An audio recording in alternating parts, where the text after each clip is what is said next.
आणि म्हणून भारतीय जनता पक्षाने केवळ सत्तेसाठी 106 आमदार होते, 5 वर्ष थांबले असते काय फरक पडला?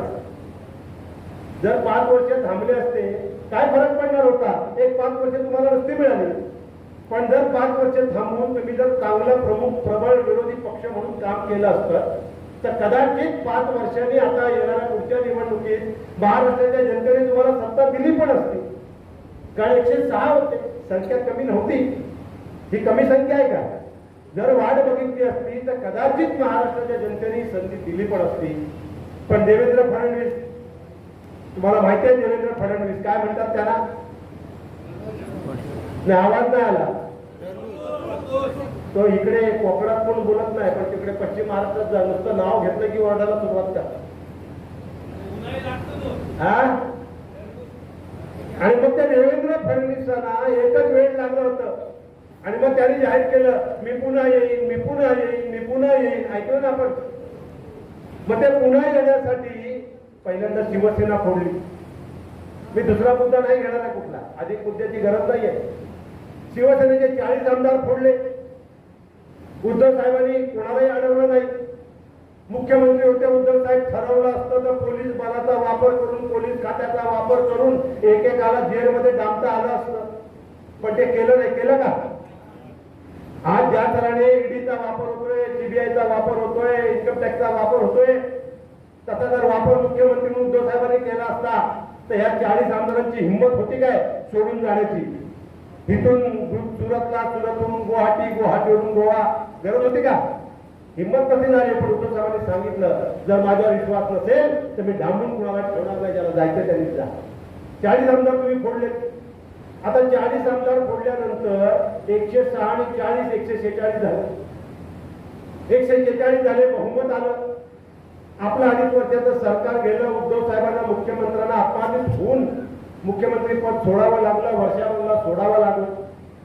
ज्या क्षणाला वर्षाबंगला सोडला तेव्हा शिवसैनिक नाही अख्खा महाराष्ट्र हळहळला की नाही? प्रत्येकाच्या डोळ्यात असलं होते. आणि मग 146 आमदार झाले, तुमचं सरकार बसलं, तुमचा मुख्यमंत्री झाला, तुम्ही उपमुख्यमंत्री झाला. झाली ना सत्ता? तुम्हाला मिळाली ना? मिळाली की नाही भाजपला सत्ता?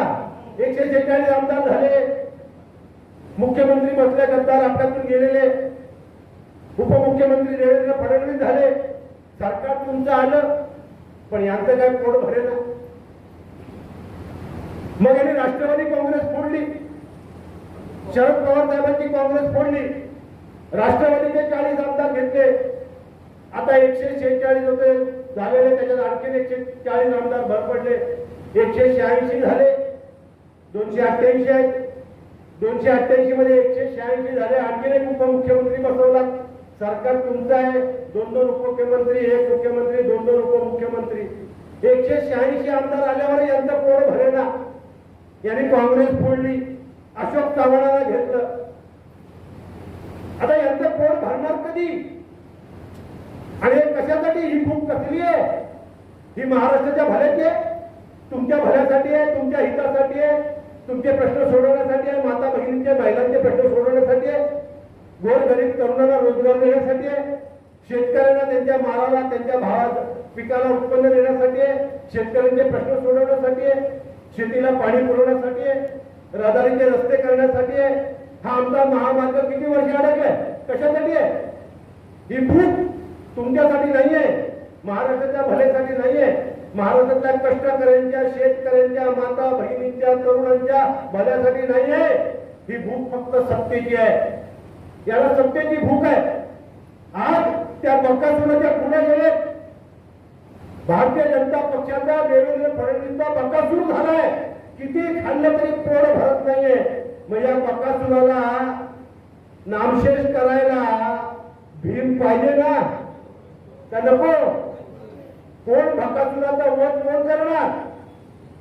या सत्तेच्या माजलेल्या बकासुराचा वध कोण करणार? जनता करेल ना. मग आता ही भूमिका, भीमाची भूमिका, या भाजपच्या सत्तेच्या माजलेल्या बकासुराचा वध करण्याची भूमिका महाराष्ट्राच्या जनतेला करावी लागेल आणि महाराष्ट्राची जनताच करेल हा विश्वास माझ्या मनामध्ये.